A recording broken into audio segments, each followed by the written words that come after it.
Hello everyone and welcome to my YouTube channel. Today we are going to discuss about how to fix unable to load photo and error occur while loading photo.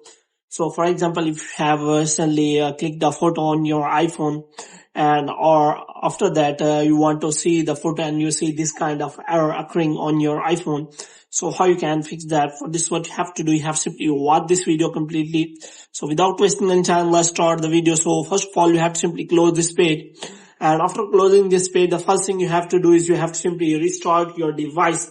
For this, what you have to do, you have to simply press and hold the power button and volume down button, and after that you will get the shutdown option. So here you have to simply shut down your device, and after that you have to simply restart your iPhone.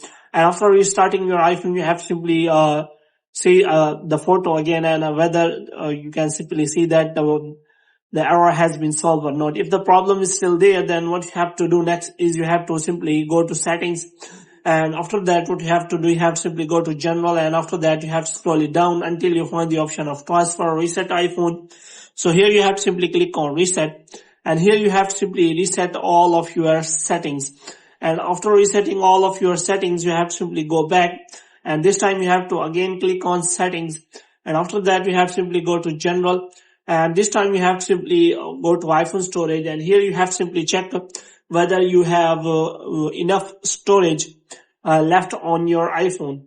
So if you have enough storage left on your iPhone and there is no problem related to your iPhone storage, then what you have to do next is you have to again click on setting, and this time you have to simply go to general, and here you have to simply click on software update. And after clicking on software update, you have to make sure that you have installed the latest version of iOS software update. And after updating, you have to simply again open the photo, and you have to simply check whether your problem has been solved or not. If the problem is still there yet, you can simply contact Apple support so that they can help you in a better way. So hope you have liked this video. When you get more videos like these, you can subscribe our channel.